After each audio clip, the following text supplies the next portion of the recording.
공인노무사를 공부하시는 수험생 여러분 안녕하세요.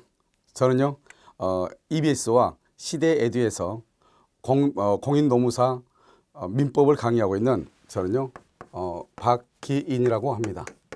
지금부터 이제 여러분요 저하고 이제 여러분들이 합격할 그날까지요 민법을 가지고 공부를 하실 건데요. 여러분들이 이제 고득점을 하셔야 되잖아요. 뭐 고득점을 이렇게 해봤자 다른 과목과 전부 다 평균에서 60점 이상의 안정적인 점수를 얻는 것인데요. 여러분들이 여기 보시면 시대고시에서 나오는 공인노무사라고 하는 교재가 보이시죠? 이 교재를 가지고 지금부터 강의를 하고요.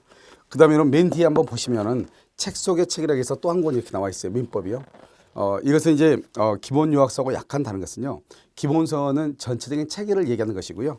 여기 맨 뒤에 보면 책 속의 책이라고 해가지고 다시요. 뭐냐면 1차 시험 필수 과목 그래서 민법 핵심 요약이라고 되어 있죠.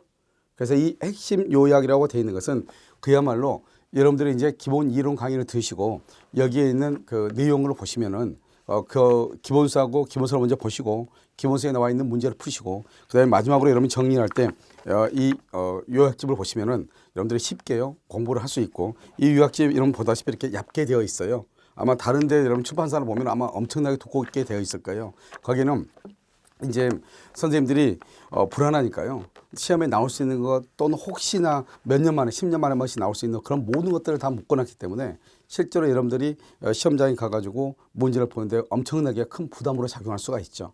그래서 여러분들이 민법만 공부하는 것도 아니고요. 민법이 쉬운 과목은 아니죠. 그렇지만은 짧은 시간 안에 여러분들이 이 과목을 마스터할 수 있도록 그래서 이것이요 책 속의 책 그래가지고 한 권 더 밑에 맨 끝에 핵심 요약으로 되어 있어요. 그런데 여러분들이 이제 이걸 한 권을 빼셔가지고 어디 다니신다거나 또는요 뭐 지하철 타고 다니신다거나 버스를 타고 다니신다거나 하실 때 여러분들이 잠깐 앉아서 이렇게 가볍게요 읽을 수 있게끔 그렇게 되어 있고요. 여기 이 안에 있는 범위의 문제를 벗어나는 것은 없을 것이다. 이렇게 보시면 되고요. 그다음에 이제 여기 기본서라고 하는 것은 또 뭐냐면 여러분들이 무조건 우리가 공부를 한다고 해서 되는 문제는 아니잖아요. 그래서 먼저 시각적으로 판사하는 내용을 보고요. 그 다음에 두 번째는 귀로 듣고요. 그 다음에 세 번째는요. 이렇게 눈으로요. 이것을 확인하면서 또 이 안에 보면 또 모든 기출문제들이요. 다 나와 있고요. 언제 기출문제가 언제 몇 회 때 어떤 지문이 출제했다고 하는 것이 이런 아마 우리나라 수험서에서요.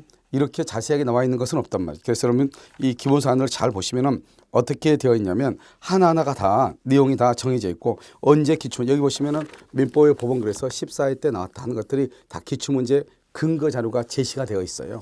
그래서 여러분들이 보면은 이 항상 기출문제라는 것은 계속해서 반복적으로 출제가 되거든요.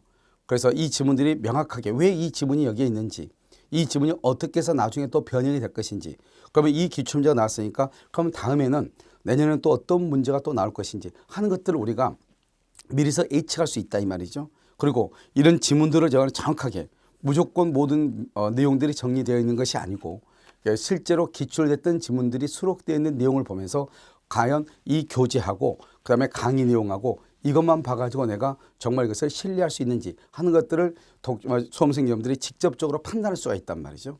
그래서 여러분들이 무조건 교재가 두껍다고 하는 것이 좋은 것이 아니고 여러분들이 정확하게요. 우리가 수험서는 수험서에 적합해야 되거든요. 그래서 책이 두꺼워야 되는 것이 아니고 강의를 가지고 우리가 풍성하게 여러분에게 소리로 청각적으로 시각적으로 전달하고 그렇다면 여러분들이 그 소리를 듣고 그것을 요약을 해서 문자를 통해서 여러분들이 다시 습득하게 되는 것이죠.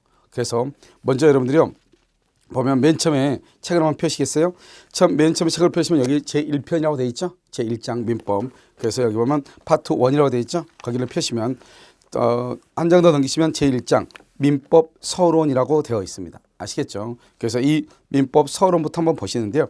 여러분 여기 나와 있는 서론이라고 하는 것은 여러분들이 처음 공부하실 때는 가끔 이게 이제 중요하다고 해서 이렇게 보는데요. 그래서 뭐 사실 크게 중요하지 않고 시험에 나오지도 않고 이런 것들은 이제 우리가 앞으로 민법이라고 하는 것을 설명을 하면서 가끔 한 번씩 이렇게 보는 것이에요. 그래서 아주 예전에는 10년, 20년 전에는 이런 파트에서도 시험이 나왔죠. 그렇지만 지금은 절대로 시험에 나오는 파트는 아니고 하나의 어떤 기본서의 구성을 위해서 써여 있죠. 그래서 한번 보시죠.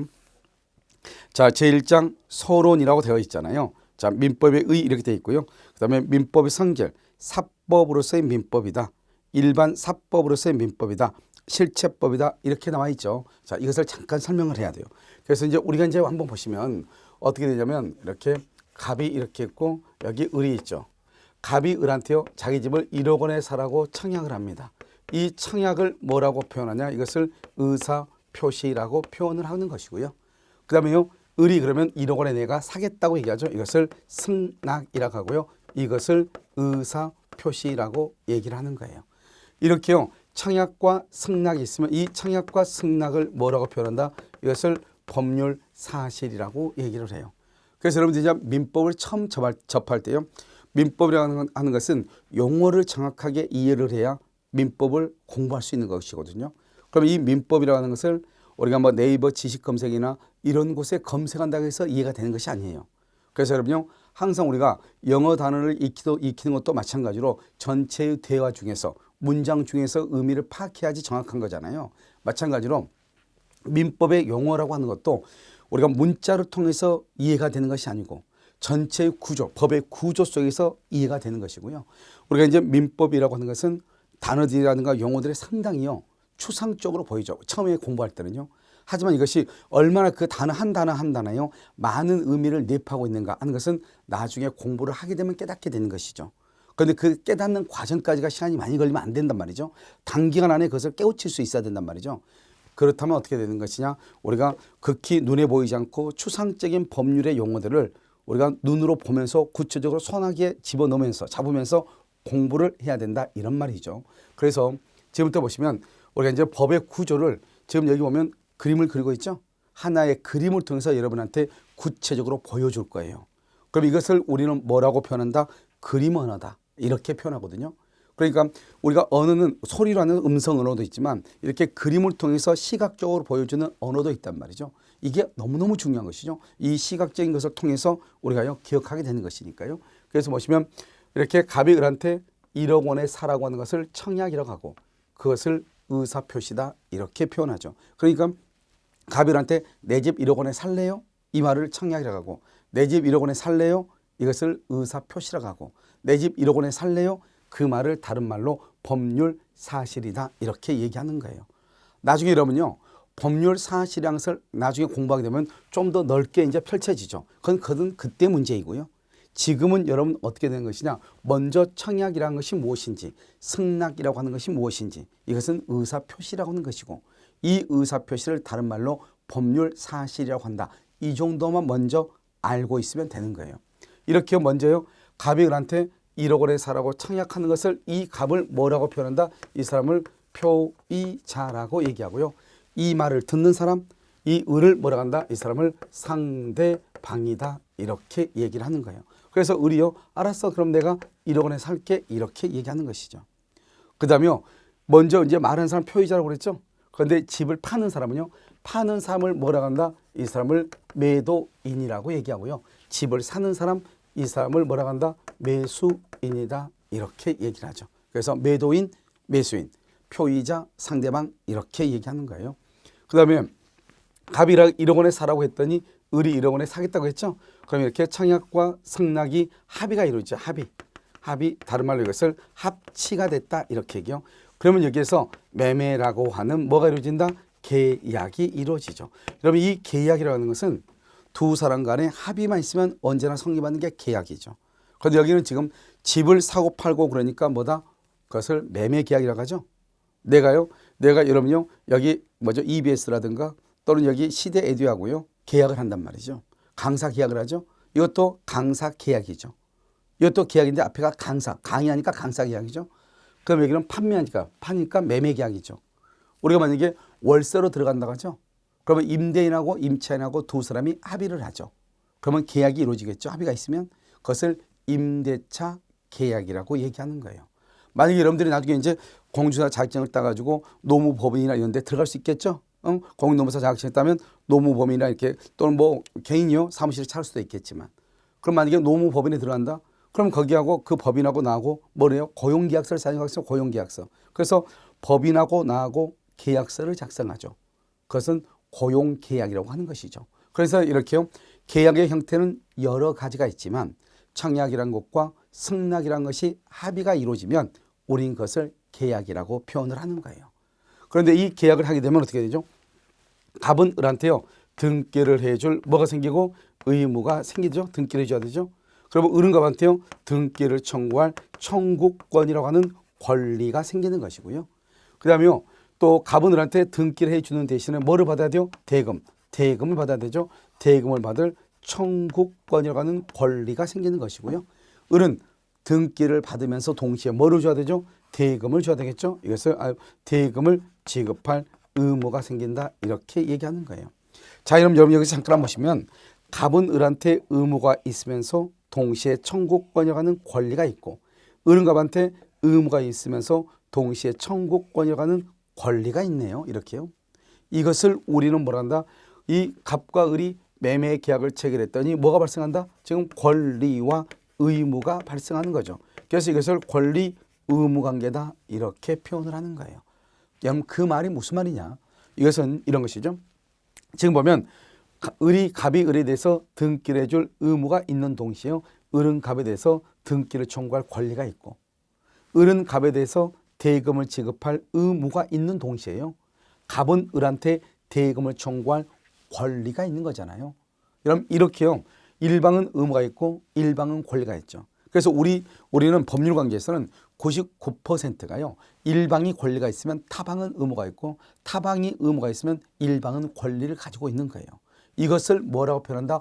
권리와 의무가 서로가 맞대고 있죠. 맞대고 이것을 대응한다. 이렇게 얘기하는 거예요. 그래서요. 권리가 있으면 항상 의무가 있고요. 의무가 있으면 항상 권리가 있는 거예요. 99%가. 그런데요. 1%는요. 권리만 있는 것이 있어요. 나중에 우리가 법률 행위에서 배우겠지만 그것을 형성권이라고 표현하는 것이고요. 그 다음에 의무만 있는 것이 있어요. 그것을 우리는 우리 법인에 가서 보면 보고 의무라든가 이런 것들이 있단 말이죠. 그래서 권리만 있거나 의무만 있는 것은 드문 것이고요. 거의 99%는 권리가 있으면 그에 대응해서 의무가 있는 것이고 의무가 있으면 그에 대응해서 권리가 있는 것이에요. 이것을 뭐라고 표현한다? 권리와 의무가 상호 대응한다 이렇게 표현을 해요. 아시겠죠? 그 다음에요. 그런데 우리 이제 권리와 의무 중에서요. 그래서 우리는 의무보다는 권리를 주장하는 것을 더 좋아한단 말이죠. 이것을 우리는 뭐라고 표현한다? 권리관계라고 표현하는 거예요. 그래서 여러분요 봐봐요. 간단히 얘기하면 갑이 을한테요 매도의 의사를 표시하고 을이 매수의 의사를 표시해서 계약이 이루어졌잖아요. 그러면 만약에 매매 대금이 1억이면은 을은 이제 겨우 계약금으로 1,000만 원밖에 주지 않았죠. 앞으로 중도금을 줘야 되고 잔금을 줘야 되는 게 아직도 남아 있잖아요. 그런데 을은 1억 원의 매매 계약을 체결하고 계약금 1,000만 원만 지급한 상태에서 을이요 집에 돌아오죠. 그래서 가족들 모아놓고 뭐라고 얘기해요? 아빠가 집 샀다고 해요. 집 샀다. 그러면 집을 샀다고 하는 것은 나 등기 가져오면 된다 이 말이잖아요. 그런데 만약에 을이 등기를 가지고 오려면 어떻게 해야 되죠? 나머지 9천만 원의 대금을 지급해야 되죠. 그래서 아직 대금을 지급할 9천만 원이 남아 있음에도 불구하고 이 을은요 가족들을 모아놓고 내가 갑의 집을 샀다고 얘기한단 말이죠. 저 아파트를 내가 샀다고 얘기한단 말이죠. 그 말은 등기를 가져올 권리가 있다 이렇게만 얘기하죠. 그러면 항상 정확하게 얘기하려면 어떻게 해야 돼요? 오늘 아빠가 계약을 했는데 1억짜리인데 지금 계약금으로 1,000만 원 줬으니 앞으로 9천만 원을 더 줄 의무가 있고 그 9천만 원을 이행을 하고 나서 나중에 내가 등기를 가져오면 된다. 이렇게 정확하게 얘기를 해야 되잖아요. 그런데 우리는 그렇게 얘기를 하는 것이 아니고 어떻게 한다? 집 샀다. 이렇게 얘기한단 말이죠. 즉 권리가 있으면 의무가 있고 의무가 있으면 권리가 있잖아요. 그러면 당연히 권리와 의무를 다 이야기해야 되는데 우리는 의무보다는 권리를 주장하기를 좋아한다 이 말이죠. 그것을 뭐라고 표현한다? 권리 본위주의 사상이다 이렇게 표현하는 거예요. 권리 본위주의 사상이다 이렇게. 알겠죠? 그래서 권리와 의무가 있으면 그것은 권리를 주장하기를 좋아한다. 권리 본위주의 사상이다 이렇게 얘기를 해. 됐죠? 그래서요 우리 항상 권리 그러면 권리만 있는 게 아니에요. 거기는 뭐가 있다? 항상 뭐가 숨어 있다? 권리가 있으면 뭐가 있어? 의무가 같이 숨어 있다 이 말이죠. 그래서 여러분요 그 말을 우리가요 어디에 있는지 한번 살펴보면 우리가 이제 제3조에 보면 나와 있단 말이죠. 여러분요 우리가 이제 민법 제3조에 보면 뭐라 나왔다? 권리 능력 존속 기간이라고 되어 있어. 민법 제3조의 법조문의 제목이요. 그런데 그 내용을 보면 뭐라고 되어 있다? 사람은 생존하는 동안, 살아있는 동안 권리와 의무의 주체가 된다 이렇게 되어 있어. 그럼 법조문의 제목이 제3조가 권리 능력 존속 기간이라고 되어 있죠. 권리 능력. 그러면 권리 능력만 얘기해야 될 거 아니에요. 그런데 거기에 뭐라고 되어 있다? 권리와 의무의 의무가 또 들어있어. 권리와 의무의 주체가 된다 이렇게. 분명히 권리라는 말인데 안에 내용은 의무가 들어가 있단 말이죠. 그 말이 무슨 말이다? 우리가 권리라고 해서 권리만 있는 게 아니다 이 말이죠. 권리 속에는 뭐가 들어있다? 의무가 들어있다 이 말이죠. 의무 속에는 뭐가 들어있다? 권리가 들어있다 이 말이죠. 그래서 항상 나는 의무가 있다. 그 말은 상대방은 권리가 있고 상대방이 권리가 있다. 나는 그럼 뭐가 있다? 의무가 있다 이 말이죠. 그래서 우리는 항상 권리와 의무가 서로 대응하고 있다. 그래서 권리라고 해서 항상 권리만 있다고 생각하면 안 된다. 아시겠죠? 그 다음에 두 번째는요. 우리 민법은 권리가 있고 의무가 있잖아요. 둘 다요. 그런데 우리 민법은 의무를 중심으로 민법이 쓰여 있는 것이 아니고 권리를 중심으로 쓰여 있는 거예요. 그러니까 여러분들이 기본서를 보거나 문제를 풀거나 요약집을 보거나 할 때는 항상 어떤 입장에서 봐야 되냐? 권리자의 입장에서 봐야 되는 거예요. 그런데 만약에요, 이 공부를 하다 보면 잘못되다 보면 항상 의무자의 입장에서 생각하는 사람이 있단 말이죠. 그러면요, 항상 뭔가 법이요 잘못됐다고 생각을 해.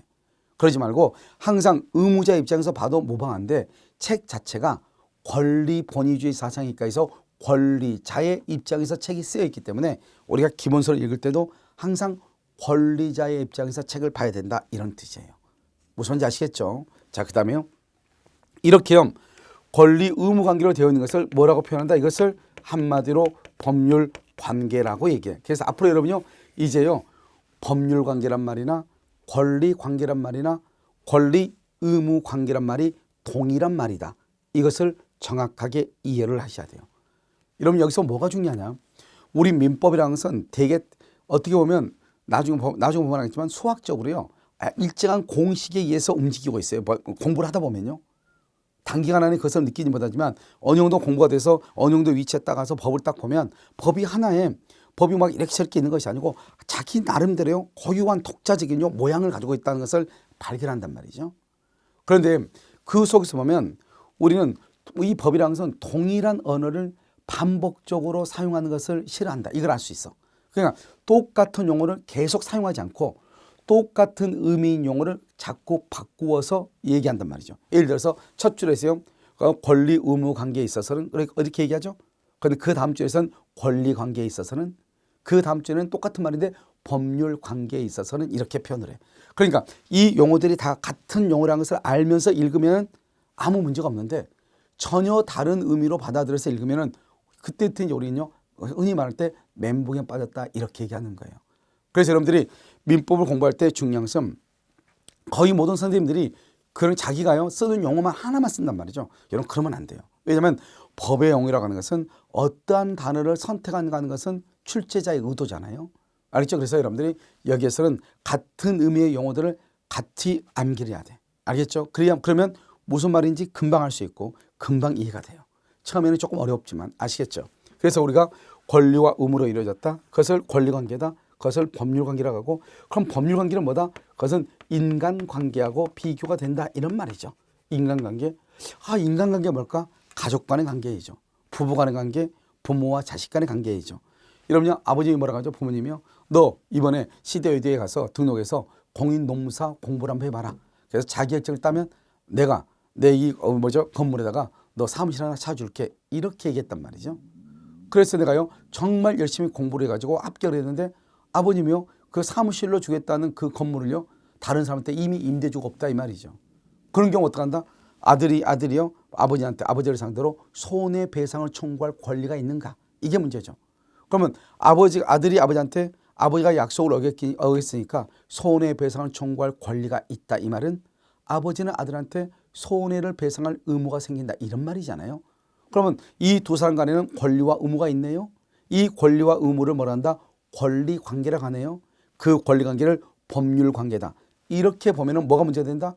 아버지가 만약에 자식한테 손해배상을 하지 않으면 자식은 아버지를 상대로 법원에 소송을 청구할 수 있다. 이런 문제가 생긴단 말이죠. 그러니까 이 법률 관계 안에 딱 들어오면은 서로가 법적으로 서로가 얽히게 되죠. 엮이게 되죠. 그래서 의무자가 의무를 이행하지 않으면 권리자는 의무자를 상대로 법원에 소송을 청구할 수 있게 되는 것이죠. 이것을 법률 관계다 간단히 이렇게 표현한단 말이죠.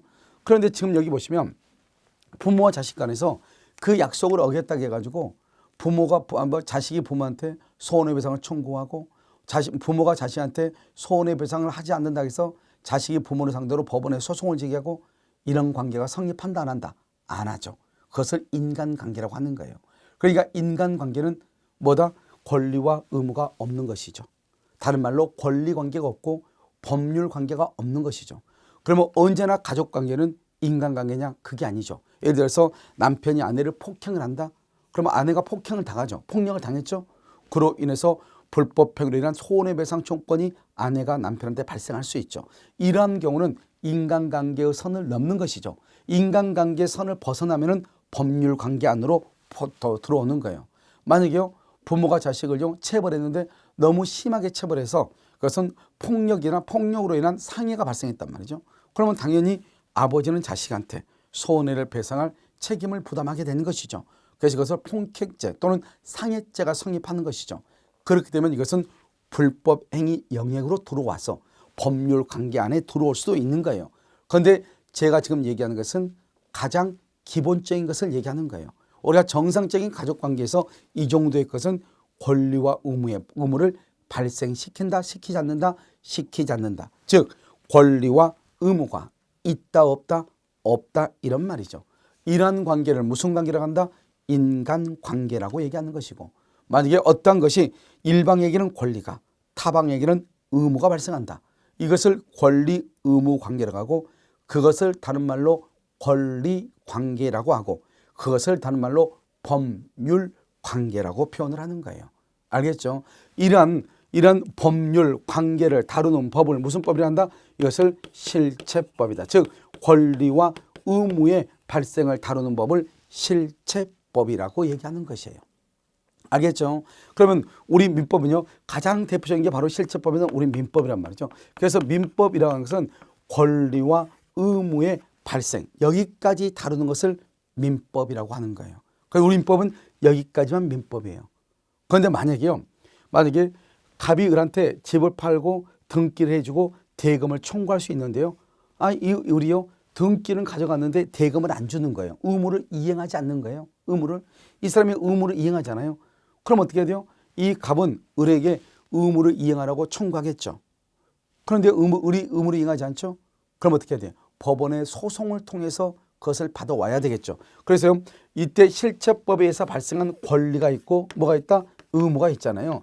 그런데 이 의무를 일방이 이행을 하지 않으면 이 의무의 이행을 뭐를 해야 돼? 강제시켜야 되겠죠. 강제시키고 만약에 이 을이라는 사람이 갑이라는 사람한테 대금을 지급했어. 그럼 대금을 지급했으면 등기를 가져와야 되겠죠. 그럼 등기를 어떻게 가져오느냐?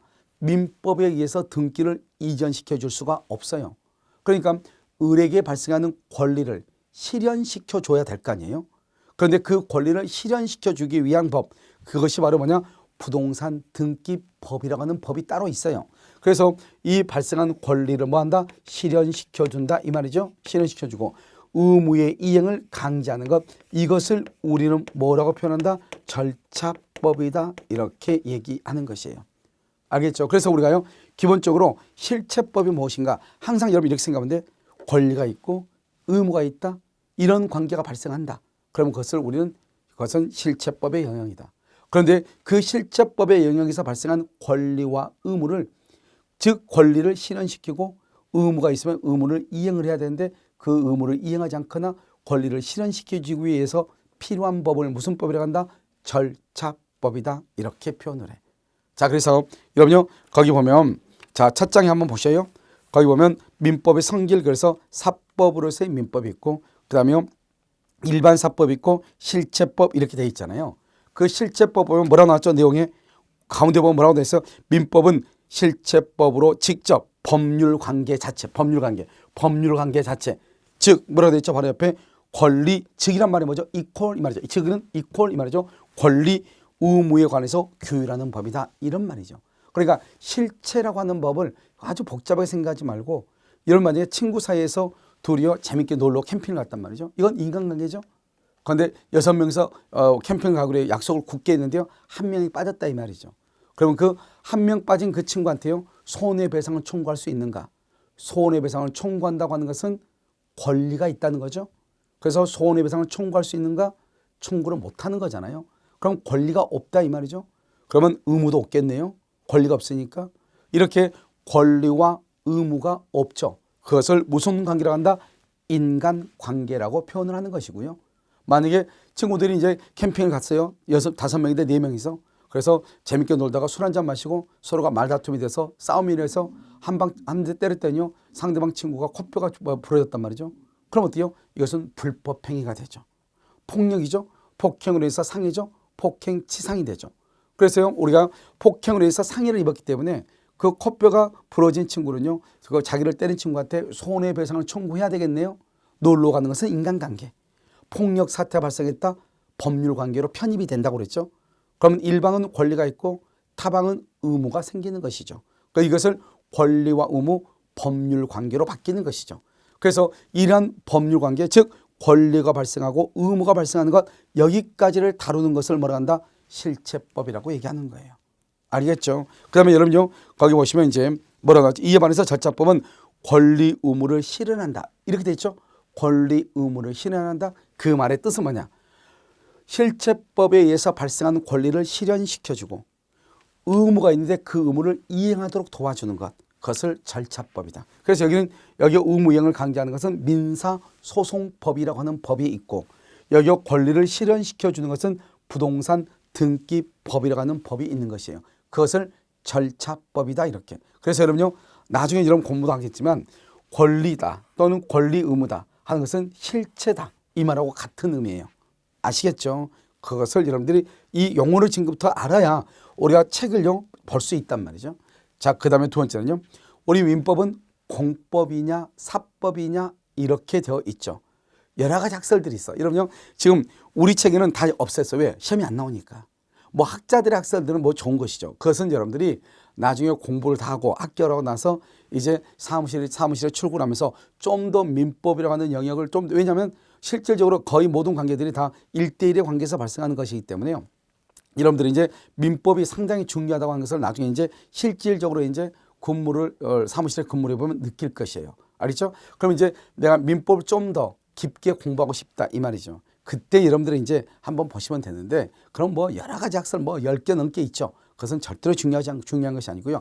가장 간단하게 공법하고 사법을 구별하는 것은 무엇이냐 이렇게 보시면 돼. 이런 국가기관이죠. 국가기관하고 개인 간의 관계가 있고요. 그 다음에 여기 개인과 개인 간의 관계가 있다 이런 말이죠. 이렇게 개인과 개인 간의 관계를 1대1의 관계라고 하죠. 이것을 평등한 관계죠. 평등. 이렇게 평등한 관계를 다루는 것 이것을 우리는 사법이다 이렇게 얘기하는 것이에요. 사법이다. 알겠죠? 그래서 사법이다 이런 말이죠. 개인과 개인 간의 관계를 다루는 법. 그런데요. 국가하고 개인 간의 관계는 여기 딱 봐봐요. 상하 관계죠. 상하 관계죠. 상하 관계. 여러분요. 우리가 민주주의에서요.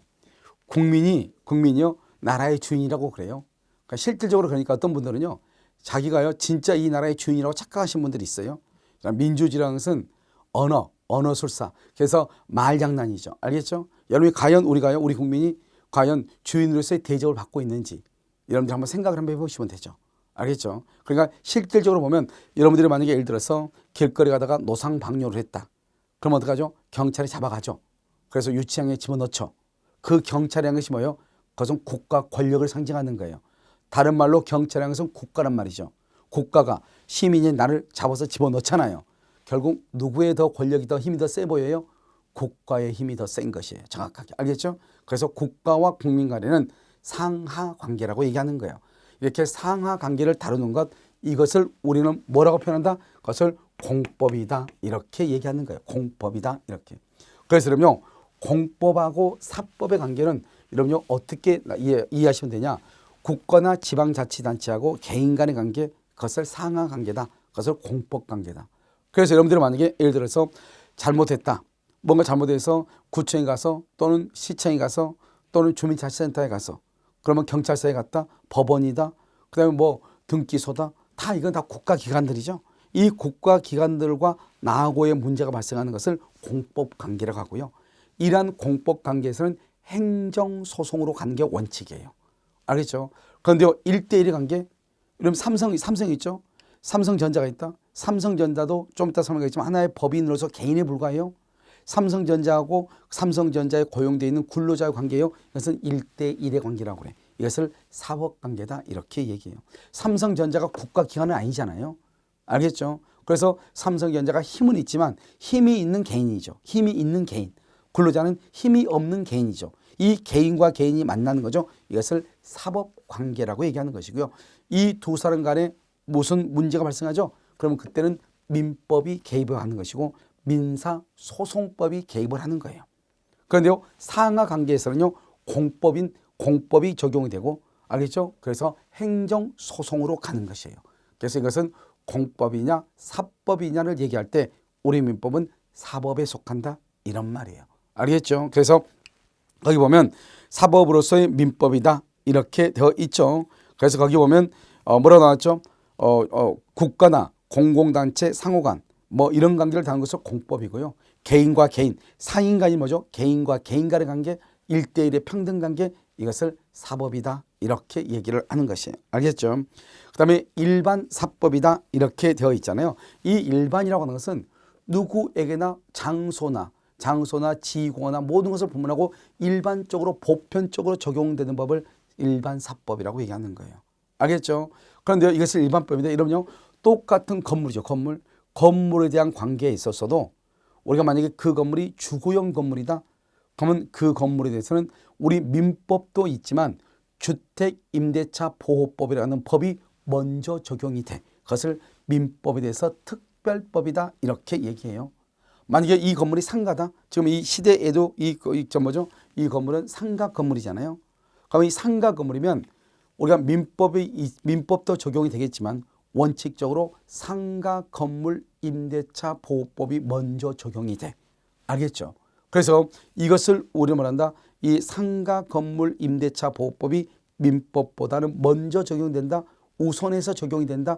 그래서 민법보다 특별하다. 특별법이다. 이렇게 얘기해요.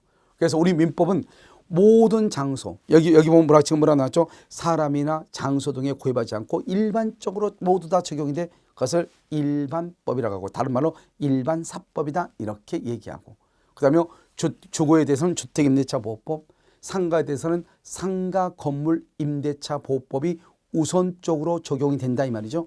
그것을 민법보다 우선적으로 민법보다 특별하게 특별법이다 이렇게 얘기하고요.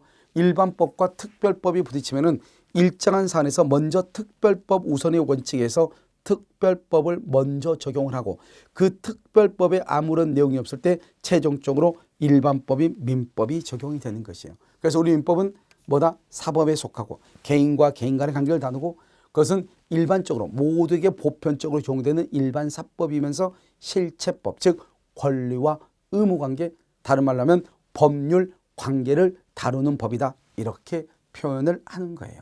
아시겠죠? 자, 그다음 민법의 형식이죠. 형식적 의미의 민법하고 실질적 의미의 민법이라고 되어 있죠. 그런데 우리 민법은 원칙적으로는 의용민법, 구민법이라고 해가지고요. 우리가 이제 일본 일제체하에 있었던 그 민법을 우리가요 60년이 되기 전까지는 그 민법을 썼죠. 그것을 우리는 의용민법 또는 구민법이라고 얘기하는 것이고요.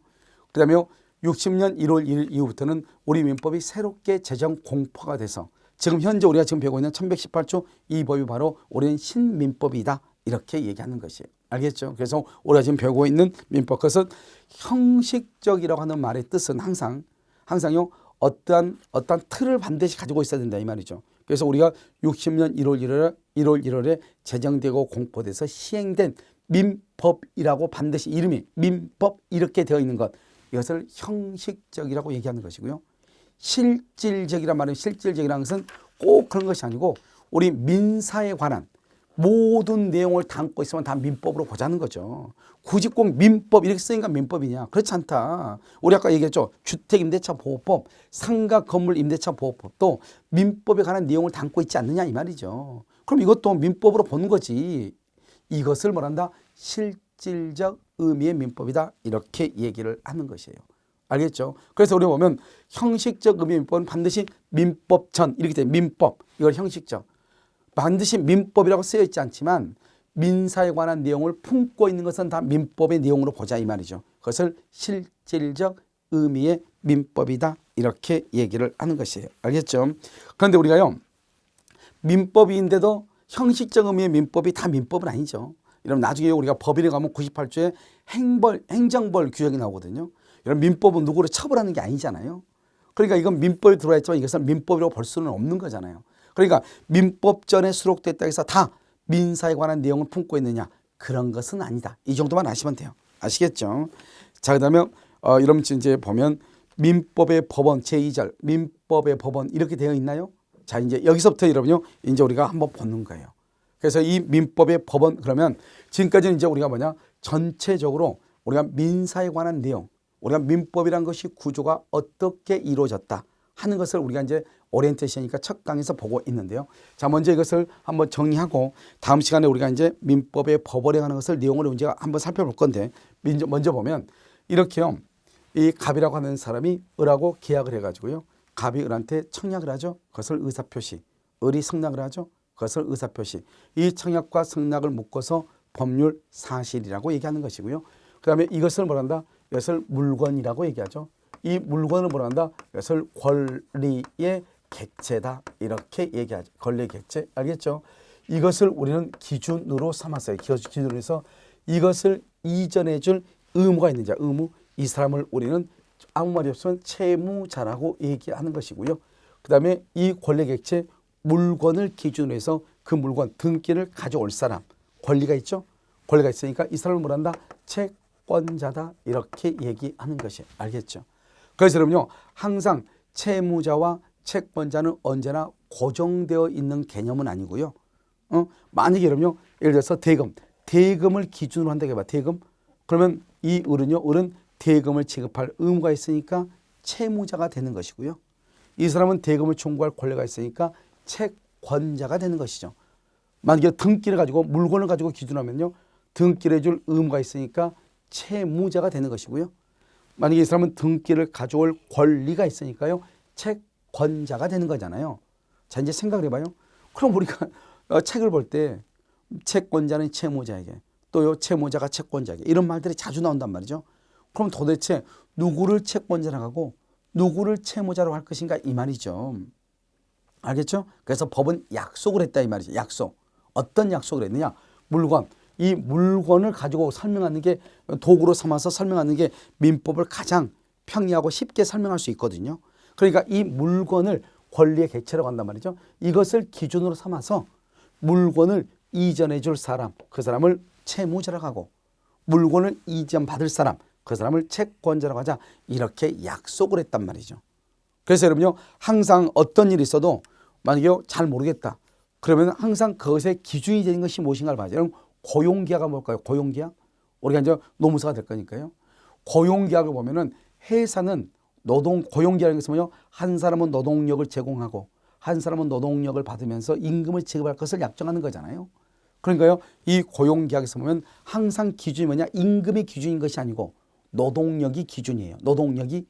여기 매매에서는 물건이 기준이죠.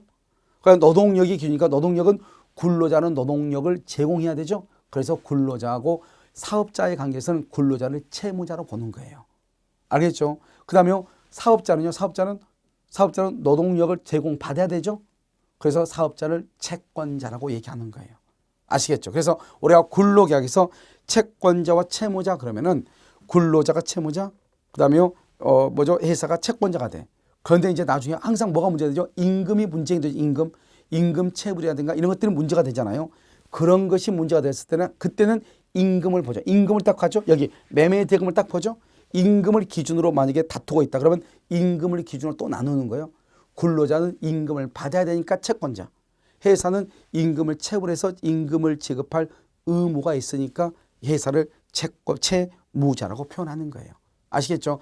그런 상황에서는 그렇고 그렇지 않는 한 원칙적으로 우리가 고용계약에서 채권자다, 채무자다 이렇게 얘기할 때는 무엇을 기준한다? 노동력을 기준으로 판단한다. 만약에요 이렇게 매매 계약이다, 임대차 계약이다, 전세권 설정 계약이다 이런 것을 할 때는 무엇을 기준으로 판단한다? 아무 말이 없으면 물건을 기준으로 판단한다. 그래서 이 물건을 기준으로 채권자와 채무자를 나누는 것이고, 그 다음에 이 권리의 객체라고 하는 것은 소유권의 대상이 되는 것을 얘기하는 거죠. 소유권의 대상, 지금 갑과 을은 무엇을 가지고 둘이 지금 이렇게 합의하고 다투고 있냐 이 말이죠. 그것은 물건이다. 그것을 대상이 되는 것이다. 그것을 객체가 되는 것이다. 이렇게 얘기하는 거예요. 그래서 이것은 권리 객체는 우리가요 나중에 법인을 배우고 그 다음에 보면 권리의 객체라고 하는 것이 별도로 나오죠. 그때 보시면 되는 것이고요. 그래서 항상 이렇게 기준으로 해서 이렇게 계약을 하죠. 이 계약을 우리는 뭐라고 표현한다? 이것을 법률 요건이라고 하고요. 이 계약에 의해서 등기 청구하고 의무가 발생하죠. 이것을 뭐라고 한다? 법률 효과라고 얘기를 하는 거예요. 그래서 이것을 요건이라고 하고 이것을 효과라고 이렇게 얘기해. 이것을 뭐라고 한다? 원인행위다. 그래서 원인행위라고 얘기하고요. 이것을 뭐라 한다? 결과라고 얘기하는 거예요. 여러분 혹시 이런 말 자주 들어봤나요? 인과관계 그런 말 들어봤나요? 원인과 결과죠. 원인과 결과, 그것을 인과관계가 있다고 하고요. 이러한 인과관계가 있는 것을 우리는 유인성이라고 하고요. 인과관계가 없는 것을 무인성 이렇게 얘기하죠. 나중에 여러분요 우리가 이제 물권법 우리는 시험범위 들어가지 않지만 다른 시험들은 물권법의 영역이 시험범위에 들어간단 말이죠. 그때 보면 유인성, 무인성 하는 것들이 거기에 또 나와요. 알겠죠? 그래서 여기 원인이고 결과죠. 그러니까 이 법률 요건이 원인이 돼서 결과로서 법률 효과가 나오는 거예요. 그래서 법은 항상 어떤 형태로 구성이 되어 있느냐? 요건과 효과로 구성되어 있어요. 1번이 의, 2번이 요건, 3번이 효과예요. 그래서 항상 이렇게 요건과 효과. 그래서 법률 요건을 다른 말로 뭐라 한다? 그냥 요건이라고도 얘기하고요. 법률 효과를 뭐라 한다? 그냥 효과라고도 얘기하는 것이에요. 이 요건을 뭐라 한다? 원인이라고 하고 원인에 따라서 뭐가 나온다? 결과로서 효과가 나오는 거예요. 그 법률 효과를 뭐라 한다? 등기 청구권, 대금 청구권을 법률 효과라고 표현하는 거예요. 여러분들이 만약에요, 우리가 이제 고용이 가는 것을 주로 다루니까요. 고용 계약이 이루어지죠. 고용 계약이 딱 이루어지면 그 고용 계약을 법률 요건 원인이라고 하고요. 그 고용 계약에 따라서 일방은 노동력을 제공할 의무가 생기고 타방은 노동력을 제공받을 권리가 생기고 또요 타방은요 그로 인한 반대급부로 임금을 지급할 의무가 생기고요. 상대방은요 임금을 받을 권리가 생기는 거죠. 고용계약이기 때문에 그 고용계약을 바로 법률요건 원인행위라고 하고 이 원인행위로부터 노동력 제공과 대금 지급이라고 하는 법률효과인 결과가 발생하는 거예요. 여러분 무슨 말인지 아시겠죠? 이렇게요 항상 이런 구조로 되어 있다. 그래서 여러분 보면 이 그림이 별것 아닌 것 같아도 아주 많은 정보를 랩하고 있다. 그래서 여러분들이요 몇 번씩 이것을 써가지고 여러분들이 공부를 조금 해 보셔야 되는데요. 여러분 이제 이것을 했으니까요. 잠깐 여기에 관한 것을 우리가 한번 살펴보면 어디에 나오냐면 여러분요 제2장 한번 봐봐. 2장 한 3장 정도 넘기면은 제2장이라고 나오죠. 그럼 제2장 보면 뭐라 하죠? 권리 일반이라고 나와 있나요? 그 권리 일반 보면 맨 위에 제1절 법률 관계와 권리 의무라고 되어 있죠. 여기 봐봐.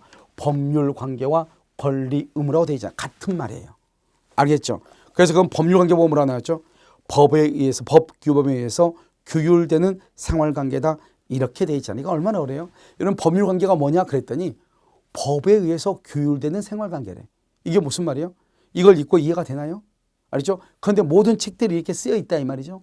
내가 지금 얘기하는 것은 그래서 우리가 기본서의 내용대로 내가 강의한 것을 기본서에다 다 집어넣을 수 없잖아요. 이걸 집어넣으면 기본서가 이만큼 두꺼워지니까요. 그래서 기본서에는 최종적으로 함축되는 의미를 집어넣고 그것을 강의를 통해서 풀어나가는 거죠. 아시겠죠? 그래서 여러분들이 공부를 하실 때는 강의가 필수적으로 필요한 것이죠. 무슨지 알겠죠? 그렇지 않고 혼자 이것을 읽었다고 해서 이해가 되는 건 아니단 말이죠. 그래서 여기서 보시면 법률 관계라고 하는 것은 뭐다? 권리와 의무의 발생을 다루는 것이다. 그럼 권리와 의무는 어떻게 해서 발생하는 것이냐? 매매 계약을 체결하면 일방은 대금을 받을 권리가 있고 상대방은 등기를 가져올 권리가 있다고 하더라. 그것을 뭐란다? 법률 효과라고 하는데 이런 법률 효과로서 발생하는 권리와 의무 관계를 다루는 법, 그것을 법률 관계 이렇게 얘기하는 것이다. 그래서 내용 보세요. 내용 보고 뭐라 나왔죠? 두 번째 줄 법률 관계는 구체적으로 권리와 의무로 나타난다 이렇게 되어 있잖아요. 알겠죠? 그래서 법률 관계는 권리, 의무로 나타난다 이런 말이죠. 아시겠죠? 그래서 여기 보면 권리라고 하는 것은 뭐냐? 여러분 이것도 참 이제 여기서는 여러분요 다 얘기하잖아요. 권리라는 것이 무엇인가? 왜? 다 얘기한다고 해서 되는 게 아니거든요. 그런데 여기에서 말하는 권리라고 하는 것은 뭐다? 권리라는 것은 법익을 향유하기 위해서 법에서 허용되는 힘이다. 이렇게 지금 되어 있나요? 알겠죠? 상당히 어려운 말이죠. 권리라고 하는 것이요. 그래서 여러분요 나중에 별 걱정하지 마시고 지금 파트너에서는 이 구조를 보는 것이니까 이런 용어들은 하나하나는 우리가요 금방 무슨 말인지 알 수가 있게 돼요. 알겠죠? 그래서 여러분이 이 정도까지만 이러면 보시면 되고 그 다음에 다시 죄송한데 이제 법률 권리 의무 봤잖아요. 그런데 여기서 잠깐 앞에 잠깐만 한번 오실래요? 잠깐 오시면 다시 그 제2절 보세요. 앞에 제1장. 제1장에서 한 장을 넘기면 뭐가 나온다? 민법의 법원이라고 하는 것이 나오죠. 제2절이요. 제2절 민법의 법원 이것을 여러분 펼쳐놓으시고 지금 이제 이 강의했던 내용을 토대로 해서 지금부터 이제 본격적으로 강의를 이어나가도록 그렇게 할 거예요. 아시겠죠? 그래서 여러분 보시면 알겠지만 여러분들이 책을 내가 사서 어떤 분들은 독학으로 많이 공부를 하신단 말이죠. 그러면 그런 분들이 독학으로 민법을 이해하고 시험을 쳐서 70점 이상의 고득점, 안정적인 점수를 취득하고 이렇게 하려면 거의 한 5년, 6년 정도 걸릴 거예요. 알겠죠? 그런데 여러분들이 이 시대 애들을 통해서 강의를 들음으로써 강의를 통해서 그 의미를 파악을 하고 그 의미가 법에는 이렇게 규정되어 있다. 책에는 이렇게 규정되어 있다. 그런데 그 뜻이 바로 이런 뜻이다. 내가 지금 이렇게 말을 많이 하잖아요. 이것은 이 책에다 다 담을 수 없어. 너무 두꺼워지니까요. 알겠죠? 그래서 이 책에다 다 담을 수 없는 내용들을 제가 여러분한테 강의한다는 것은 대신 지금 소리로서 책을 읽어주고 있어. 여러분들이 이해할 수 있도록. 아주 큰 원래는 이렇게 책이 쓰여야 되죠. 내가 강의하듯이 책이 쓰여져야 정상이죠. 그렇게 되면 책이 이만큼 뭐 한 5,000페이지, 6,000페이지가 된단 말이죠. 알겠죠? 민법 한 과목만 공부하는 거 아니잖아요. 그래서 미처 여기다 기록하지 못한 내용들을 제가 소리를 통해서 여러분에게 지금 책을 읽어주고 있는 사람이다. 이렇게 보시면 돼. 좀 더 이해하기 쉽게. 아시겠죠? 그래서 여러분들은 기본서를 가지고 공부를 하면서 강의를 하나의 도구로 삼아서 소리로 듣고 그 소리로 들은 것을 정리해서 기본서, 즉 내용, 기본서를 보면서 공부를 하시면 돼요. 그러면 단기간 안에 해결이 될 거예요. 무슨 말인지 아시겠죠? 그래서 첫 강의는 여러분요 오리엔테이션 겸 민법의 전체에 관한 내용들을 살펴봤기 때문에요. 다음 시간부터 민법의 법원부터 본격적으로 강의를 진행하도록 그렇게 하겠습니다. 잠깐 쉬도록 하겠습니다.